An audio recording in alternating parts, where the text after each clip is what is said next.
بسم اللہ الرحمن الرحیم رب اشرح لی صدری ویسر لی امری واحلل عقدۃ من لسانی یفقہوا قولی صلی اللہ علی حبیبہ محمد وآلہ وسلم۔ السلام علیکم۔ آج کا ہمارا موضوع سالکین کی اقسام ہے۔ اس موضوع کو ہم تھوڑا پہلے بھی ڈیفائن کر چکے ہیں یہ باتیں، لیکن آج میں چاہوں گا کہ آپ کے سامنے سالکین کی تمام اقسام رکھی جائیں کہ سالکین کی کتنی اقسام ہوتی ہیں۔ آپ کو یہ چیز سمجھ آ چکی ہوگی پہلے سے بھی، لیکن مزید دوبارہ سے میں آپ کو یہ چیز سمجھا دوں کہ خالق سے خلق کی طرف سفر کرنے والا جو کہ فنائیت کے پروسیس کے اندر آتا ہے، ایسے لوگوں کو ہم مستہلکین کہتے ہیں۔ اور پھر خالق سے دوبارہ خلق کی طرف لوٹ کے آنے والے کو جو بقائیت کا سفر کرتا ہے، ایسے لوگوں کو، ایسے سالکین کو ہم راجعین کہتے ہیں۔ یہ تو دو ہماری میجر اقسام ہیں، لیکن اس سفر کے دوران بھی کچھ نہ کچھ معاملات ہوتے ہیں، اس کی بھی کچھ قسمیں ہیں کہ جب یہ مستہلکین یا راجعین، ان کی کیا معاملات ہوتے ہیں اس سفر کے دوران، تو اس کو ہم آج کوشش کریں گے۔ اور میں آپ کو تھوڑا سا آج دوبارہ فنائیت اور بقائیت کا بھی ڈیفائن کروں گا، کیونکہ ہمارے ساتھ چلنے والے لوگ جب اس پروسیس کے اندر، اب کافی لوگ ہیں جو اس پروسیس کے اندر ہیں اور وہ مختلف کیفیات سے گزر رہے ہیں، تو آج میں کوشش کروں گا کہ ان کو ان کی تاحال جو کیفیات ہیں ان کے متعلق تھوڑی آگاہی دے دی جائے۔ تو یاد رکھیں کہ جو چاہے مستہلکین ہوں، کوئی شخص فنائیت کا سفر کر رہا ہو یا کوئی شخص بقائیت کا سفر کر رہا ہو، چاہے وہ راجعین کے اندر ہو، چاہے اس کا سفر دوبارہ سے کمپلیٹ ہو کہ وہ خلق کے ساتھ وہ آ گیا ہو، نزول کے اندر آ گیا ہو اور وہ ان معاملات کو شروع کر رہا ہو۔ یعنی کہ اگر میں آپ کو بالکل آسان الفاظ میں بتاؤں تو فنائیت اصل میں انسان اپنی عادات کو چھوڑ کر صفات الہیہ کو اپنے اندر اپنانے کی کوشش کر رہا ہوتا ہے، اپنی ذات کی نفی کرتا ہے، نفی کرتا جاتا ہے، اور جب پراپر وہ نفی کر لیتا ہے، جب اس کے اندر سے وہ تمام ایسی گندی خصلتیں نکل جاتی ہیں جو ہم اللہ اور اس کے درمیان حجاب ہے، تو پھر اللہ سبحانہ تعالیٰ اپنی تجلی وہاں پر ڈالتے ہیں، تو ایسا شخص پھر دوبارہ سے خلق میں لوٹتا ہے اور خلق میں موجود جو لوگ ہوتے ہیں ان کو سمجھاتا ہے، ان کی یہ نگہبانی کرتا ہے، ان کا یہ رہنما بنتا ہے اور ان کو راستہ دکھاتا ہے کہ وہ اس نے خود کس طریقے سے خلق سے خالق کا سفر کیا، تو وہ پھر ان لوگوں کو سمجھاتا ہے۔ تو یہ اصل میں فنائیت بقائیت کے معاملات ہیں، لیکن یاد رکھا جائے کہ مستہلکین اور راجعین میں بھی دو معاملات ہوتے ہیں، یا واقفین یا اس کے بعد سابقین۔ واقفین یا سابقین، یہ دو قسمیں ہیں اس کے اندر۔ واقفین ایک یعنی کہ جو سفر کر رہے ہوں، اچھا اب یہ سمجھ لیں مستہلکین ہوں یا راجعین ہوں، ان دونوں کے اندر اگر سالک ایک مقام پر رک گیا ہے، کسی ایک مقام پر وہ زیادہ ٹائم رکا رہا، وہ فنائیت میں ہے تو کسی ایک معاملات میں وہ رک گیا، کسی ایک معاملے کے اندر کوئی ایسی معاملات اس پہ بنے وہاں پہ وہ رک گیا، یا وہ راجعین میں ہے تو وہاں پر وہ کسی ایک مقام پر رک گیا، تو جب وہ رک گیا تو ضرور وہ کہیں نہ کہیں رجت کھائے گا۔ رجت کا مطلب استدراج یا قبض، وہ کسی ایسی کنڈیشن میں آ جائے گا کہ اس کی منزل رک جائے گی، اس کی منزل رک جائے گی، نہ اس کو آگے جانے کا پتہ چلے گا نہ اس کو پیچھے آنے کا پتہ چلے گا۔ اور ایسے لوگ جو زیادہ تر وہ لوگ ہوتے ہیں جن کا کوئی رہنما کامل نہیں ہوتا، جن کا جو مرشد و ہادی ہوتا ہے، یا وہ بغیر مرشد کے ہی اس سفر کو، اور موسٹلی یہ جو سفر کے اس رجت کے معاملات ہیں وہ مستہلکین کے معاملات میں آتے ہیں کہ جو فنائیت کا سفر کر رہا ہوتا ہے تو اس کو اس طرح کے معاملات کا سامنا کرنا پڑ جاتا ہے، تو ہم نے اس میں یعنی کہ وہ جو ہے رجت کھا جاتا ہے۔ اب اس کے اندر جو دو معاملات ہیں وہ یہ ہوتے ہیں، واقفین یا سابقین۔ جو کسی شیخ کامل و مکمل کے ساتھ سفر کر رہا ہوتا ہے تو وہ ان دو معاملات میں سے ہوتا ہے، یا تو وہ واقفین میں سے ہوگا، واقفین یا وہ سابقین۔ اب واقفین کون سے ہوتے ہیں اور سابقین کون سے ہوتے ہیں یہ بھی میں آپ کو سمجھانا چاہوں گا۔ واقفین وہ لوگ ہوتے ہیں جو چاہے وہ فنائیت کا سفر کر رہے ہیں، مستہلکین کا سفر کر رہے ہیں، یا وہ بقائیت کا سفر کر رہے ہیں، تو اس میں وہ ایک منزل سے دوسری منزل تک جاتے ہیں تو وہ کچھ دیر وقف کرتے ہیں، وہاں پہ رکتے ہیں، ایک منزل پہ رک کر پھر اس سے اگلی منزل کی طرف جاتے ہیں۔ یہ وقف کر کر کے آگے جانے والے لوگ ہوتے ہیں، ان کے اندر ٹھہراؤ، کچھ دیر ٹھہرتے ہیں تو وہ پھر ایک منزل پہ پہنچ کے کچھ اپنے اندر وہ کیپیبلٹی لیتے ہیں کہ میں اب اگلی منزل میں جاؤں، تو کچھ دیر وہاں پر یہ رکتے ہیں۔ ایسے لوگوں کو واقفین کہا جاتا ہے، وقف کر کے اگلے منزل کے اندر جانے والے، ٹھیک ہے، یہ ہوتے ہیں واقفین، جو فنائیت میں ہوں چاہے بقائیت میں ہوں، کیونکہ بقا کا سفر بھی تو خالق سے خلق کی طرف سفر ہے، تو اس سفر میں بھی ایسے معاملات ہوتے ہیں۔ لیکن ایسے لوگ خطرے میں نہیں ہوتے، خطرے میں فقط وہی لوگ ہوتے ہیں، چاہے وہ مستہلکین میں ہیں، چاہے وہ راجعین میں ہیں، چاہے وہ فنائیت میں ہیں، چاہے وہ بقا میں، اگر ان کی منزل ایک جگہ پہ رک گئی ہے تو ایسے لوگ خطرے میں ہیں۔ لیکن جو واقفین ہیں وہ خطرے میں نہیں ہوتے، واقفین وقف کرتے ہیں اور آگے چلے جاتے ہیں، یہ بھی کچھ ایسا معاملہ ہے۔ لیکن اصل شیخ کامل و مکمل کی جس پہ چھاپ لگ جاتی ہے تو وہ لوگ جو ہوتے ہیں وہ سابقین میں ہوتے ہیں، ان کی جو منزل ہے وہ ہر لمحہ ہی بڑھتی رہتی ہے، ہر لمحے وہ اگلی منزل کے اندر جاتے ہیں، وہاں پہ ان کا وقف بھی نہیں ہوتا اور ان کے اندر رجت بھی نہیں آتی، وہ کہیں پہ رک کر پیچھے گرتے بھی نہیں ہیں، بلکہ ہر آن وہ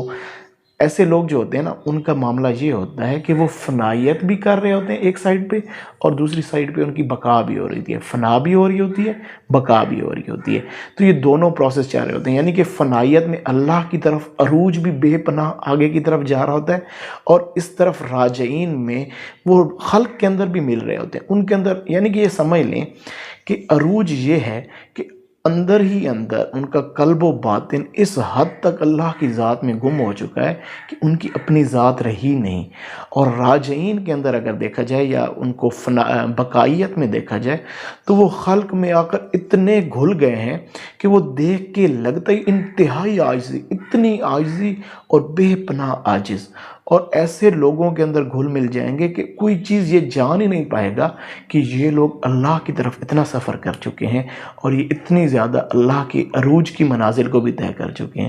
تو یعنی کہ یہاں پر جو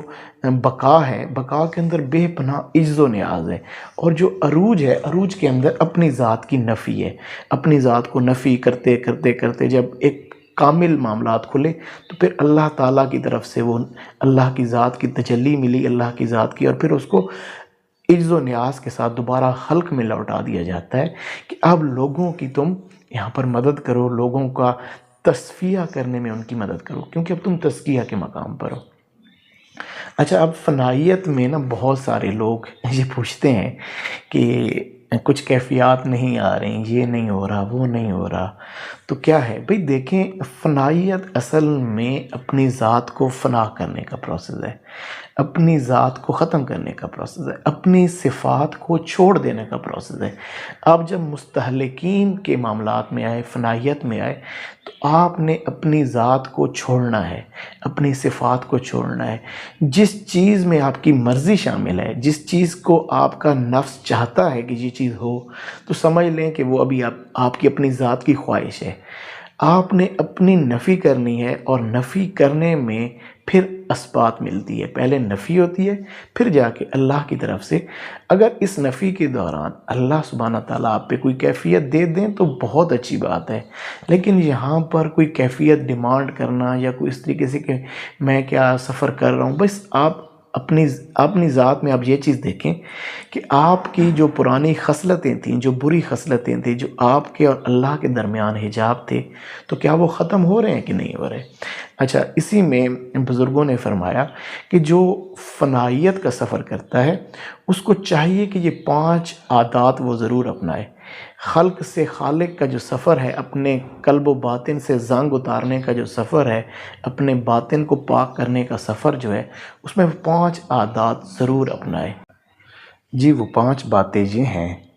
کہ انسان کو چاہیے، اس سالک کو چاہیے جو خالق سے خلق کی طرف سفر کر رہا ہے، وہ قرآن کو غور و تدبر کے ساتھ پڑھے، قرآن کی تلاوت، اس کی آیات کو غور و تدبر کے ساتھ اپنی جو ہے نا روٹین میں لائے، اس کو سمجھے، اس کے معاملات کو سمجھے۔ اگر وہ چاہتا ہے کہ اس کا خلق سے خالق کی طرف سفر جو ہے وہ جلدی اور احسن انداز میں طے ہو جائے۔ دوسرا، اس کو چاہیے کہ اپنے باطن کو، اپنے پیٹ کو خالی رکھے، زیادہ کوشش کرے کہ اس کے کھانے کے معاملات کم ہوں، وہ اپنے پیٹ کو زیادہ بھرا ہوا نہ رکھے، اپنے نفس کو زیادہ جو ہے نا وہ کھانا پانی نہ دے کہ اس کے معاملات اس سے خراب ہونے کے اندیشہ ہوتا ہے۔ تیسری بات، وہ راتوں کو قیام کرے، رات کو تھوڑا یعنی کہ قیام کے معاملات ہوں، اس کے معاملات جو ہے وہ زیادہ سونے کے معاملات نہ ہوں، رات کو قیام کے معاملات ہوں۔ اور اس کے بعد اعلیٰ صبح یعنی کہ تہجد کے وقت یا تہجد کے وقت سے پہلے بھی اگر تو اس وقت اٹھے اور اللہ کا ذکر کرے۔ اگر وہ یہ دیکھ رہا ہے کہ اس کا قلب زنگ کے معاملات میں جا رہا ہے، اس کے قلب کے اوپر زنگ چڑھ گئے اور اللہ کا جو ذکر ہے یا وہ جن معاملات میں بھی ہے وہ چیزیں وہ نور سے اندھیروں کی طرف دوبارہ جا رہا ہے، تو اس کو چاہیے کہ وہ پھر صبح تہجد کے وقت اعلیٰ صبح اٹھے اور اللہ کا ذکر کرے، جس رنگ میں بھی کرے، اور پھر اللہ والوں کی صحبت کو اپنے اوپر لازم کرے۔ یہ 5 باتیں اپنانا ضروری ہیں۔ کون کون سی دوبارہ میں آپ لوگوں کے سامنے وہ بیان کر دیتا ہوں۔ قرآن کو غور و تدبر کے ساتھ پڑھے، اپنے پیٹ کو خالی رکھنے کا عمل زیادہ کرے، کم یعنی کہ کھائے صحیح لیکن یہ نہیں ہے کہ زیادہ کھائے، اور اس کے بعد وہ راتوں کا قیام کرے، راتوں کو اللہ کے حضور کھڑے ہو کر عبادت کرے، اور اس کے بعد اعلیٰ صبح اٹھے اور اللہ کا ذکر کرے اور اللہ والوں کی صحبت کو اپنے اوپر لازم اختیار کر لے۔ اگر وہ ان 5 باتوں کو اپناتا ہے تو ضرور یہ جو فنائیت کا پروسیس ہے وہ احسن انداز میں ہوتا ہے۔ اچھا، یہ چیز یاد رکھیں، وہ بڑی خوبصورت ایک مثال ہے، یہ آپ نے شاید گلقند کا نام سنا ہوگا۔ گلقند یہ ایک ایسی وہ بناتے ہیں، یہ حکیم بناتے ہوتے تھے پہلے، یہ پیٹ صاف کرنے کے لیے بچوں کے معاملات، بچوں کا اگر پیٹ خراب ہو جاتا یا بڑوں کا یا کوئی قبض ہو جاتی یا کوئی اس طرح کا معاملہ ہو جاتا تو اس کے لیے نا ایک گلقند بنائی جاتی ہے۔ اب وہ گلقند بنتی کیسے ہے؟ وہ گلقند ایسے بنتی ہے کہ اس میں گڑ ہوتا ہے اور دیسی گلاب ہوتا ہے، ان دونوں گلاب کی پتیاں اور گڑ کو آپس میں ملا کر رگڑا جاتا ہے، اور رگڑ کے ایک کافی ٹائم کے رگڑتے رہتے ہیں۔ اس کو رگڑنے کے بعد پھر وہ جو گل ہوتا ہے، وہ جو گلاب ہوتا ہے، وہ بھی اپنی اصل کھو دیتا ہے اور گڑ بھی، وہ دونوں مل کر جو چیز بنتی ہے اس کو گلقند کہتے ہیں۔ اور وہ گلقند جب بن جاتا ہے تو اس سے پھر انسان، وہ جو بھی انسان کھاتا ہے تو اس کے پیٹ کے معاملات درست ہو جاتے ہیں، اس کے آنتیں صاف ہو جاتی ہیں، اور احسن انداز میں اس کا معاملہ، اس کی قبض یا استدراج اس کو سمجھ لیں، انسان کا جو جسمانی استدراج ہے وہ اسے کھل جاتا ہے۔ تو یاد رکھیں کہ یہ جو فنائیت کے پروسیس کے اندر لوگ ہوتے ہیں نا، اس کو بھی اللہ سبحانہ تعالیٰ گلقند بنانا چاہتا ہے۔ اب وہ گل ہوتے ہیں اور شکر اس کے ساتھ جو ملائی جاتی ہے وہ اللہ کی صفات ہیں۔ گل وہ شخص ہے اور جو صفات الہیہ ہیں وہ شکر ہے، اور اللہ سبحانہ تعالیٰ ان دونوں کو آپس میں ملا کر رگڑتا ہے، آزمائشیں ڈالی جاتی ہیں، ان دونوں کو ملا کر اللہ رگڑتا ہے، اس کو صحیح رگڑا لگایا جاتا ہے، اور رگڑ کر پھر دیکھا جاتا ہے کہ کیا وہ گلقند بنا، کیا وہ رنگ آیا یا نہیں آیا۔ وہ اس طرح یہ پروسیس ہوتا رہتا ہے، اور یہ پروسیس اس وقت تک چلتا رہتا ہے جب تک وہ شخص اپنی صفات کو چھوڑ نہیں دیتا،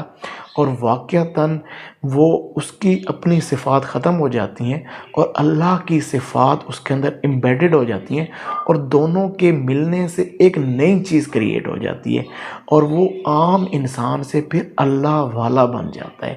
اولیاء اللہ بن جاتا ہے۔ اور جب وہ پھر یہ سفر کمپلیٹ کر لیتا ہے اور وہ اس رگڑے کے پروسیس میں سے گزر جاتا ہے تو وہ بھی پھر لوگوں کی پرانی سے پرانی قبض ختم کر دیتا ہے۔ یہ بھی تو لوگوں کی قبض ہی ہے نا، جو کہیں کسی مقام پر رک گیا، وہ اللہ کی طرف سفر نہیں کر رہا، وہ کسی دنیاوی معاملے کے اندر پھنس گیا ہے، کسی بھی معاملے میں، یا اس کو کوئی رجت آ گئی ہے، چاہے وہ فنائیت میں تھا، جب ایسا کوئی شخص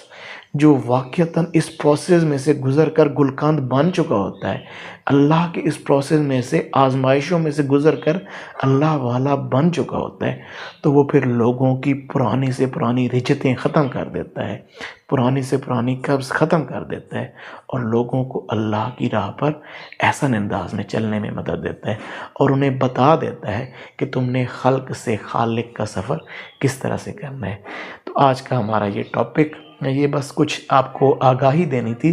کہ یہ جو پروسیس ہوتا ہے، جب آپ اللہ سبحانہ تعالیٰ کی طرف سفر کرتے ہیں، تو ایسے لوگوں کو جب وہ فنائیت میں ہوتے ہیں تو مستہلکین کہا جاتا ہے، جب وہ بقا میں آتے ہیں تو راجعین کہا جاتا ہے، اور اس سفر کے اندر چلتے ہیں، اگر وہ رک جاتے ہیں کہیں پر تو یہ کام غلط ہے۔ ان کو کسی ٹرم میں راجعین بھی کہا جاتا ہے، رکنے والے کو، لیکن یہ پروسیس، وہ راجعین اس پروسیس میں ہم نہیں لیتے، ہم اس کو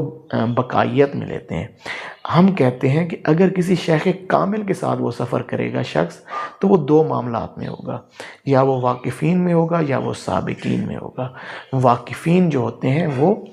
کچھ ٹائم ایک مقام سے دوسرے مقام پر جا کر ٹھہراؤ کرتے ہیں اور پھر آگے بڑھتے ہیں، اور سابقین جو ہوتے ہیں وہ اللہ کی طرف ہر لمحہ، ہر آن ایک نئی منزل کی طرف جانے والے لوگوں میں سے ہوتے ہیں۔ اور یہ پروسیس ہے، یہ جو پروسیس ہوتا ہے، یہ اللہ سبحانہ تعالیٰ کی مہربانی ہوتی ہے، اللہ سبحانہ تعالیٰ کا کرم ہوتا ہے، اور اللہ سبحانہ تعالیٰ کی عنایت ہوتی ہے کہ وہ کسی سالک کو واقفین میں رکھے یا سابقین میں رکھے۔